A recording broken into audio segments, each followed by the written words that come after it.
According to ABC News, while touring through South America, Demi exploded. The singer got into a physical altercation, striking one of her backup dancers. The dancer threatened to sue Lovato, but according to her attorney, the issue was resolved amicably and completely. On November 1st, 2010, Demi left the Jonas Tour and entered Timberline Knolls treatment facility for emotional and physical issues. X announced, quote, Demi has decided to take personal responsibility for her actions and seek help. On the outside, people were seeing this girl who they thought they knew, Demi Lovato. And then you came out with revelations that I think made people's heads spin because they didn't see it coming. I was one of those people. I think a lot of people who thought that this girl had her together and her life was perfect, really, had some demons, and there was a lot happening behind the scenes. I don't put any of the blame on anybody else except for really myself for not being so honest. You got to a point where you did go to a rehab facility, and you really say that place saved your life, huh? That was really the turning point for you. I think that time in my life, I don't think anybody can save your life except for yourself. That was a key element in realizing that I had to change. What was the first night like there? I mean, you must have been, were you scared? Were you mad? Yeah, I was scared. I mean, they took my phone away, they took like everything away, but the outcome has been positive because I'm here today. It's not healthy for me to not have any boundaries with the media. But with that said, though, there has been 2 or 3 big headlines that you liked cocaine. Where did that all come from? How did that just suddenly come up? The trouble with being so honest about your story is that sometimes you forget that one interview can be access to the entire world. You think I'm an open book and I've shared my story, but where I don't know when to stop talking. In January 2011, 18-year-old Demi Lovato left a Chicago area rehab facility after 90 days. The singer revealed she was in treatment for self-harming and bulimia. You've shared it all, from talking about eating disorders to the cutting, revelations about the drugs. Can I ask kind of a stupid question? I might give you a stupid answer. You can even not answer.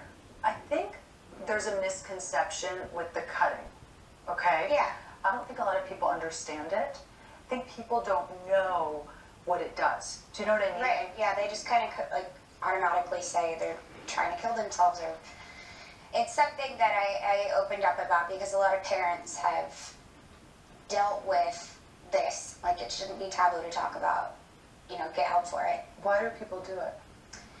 Everyone does it for different reasons. I think some people, it's a cry for help. Some people feel like you're crawling in your skin, and sometimes when people get anxious or frustrated, they just want to take it out on something. And when you're living in a bunch of shame, that's when your mind goes to harming yourself. And that's kind of how it happens. Yeah, because you've said that. You've said yours was prompted by a feeling of the shame, correct? And so when you did it the first time, how old were you? I was young. So did it accomplish what you were looking for it to do? Clearly not. I mean, any quick fix of any sort is not going to accomplish anything. It doesn't necessarily have to be a drug problem or an eating disorder or self-harm. Everybody has their thing. That was just my safety. That was my safety net to go to. And it clearly didn't accomplish anything. Nothing ever worked until I got help, until I realized, okay, this obviously isn't working, it hasn't been working. I just want to be happy. Like, what do I have to do to be happy? So you got to a place where you said, I just want to be happy. Yeah, and to know that it was possible. And I think a lot of it had to do with having a chemical imbalance, being bipolar. I would just go through times in my life where I just was like a dark child. Like, people said, you can be happy, it's a choice. And I'm like, yeah, no, but it's easier said than done.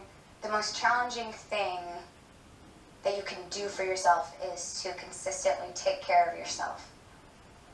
And too many people take the easy road out. What made you say, I've been through a lot, and I need help, and I'm going to tell people about this?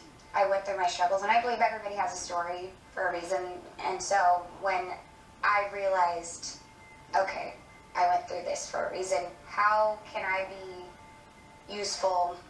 And I don't like want to play the, like, I don't want to offend anybody else, but for me it was like, how can I be of service to God? Like, what can I do to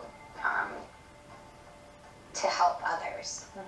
So I just heard it loud and clear, like, share your story. You heard it loud and clear.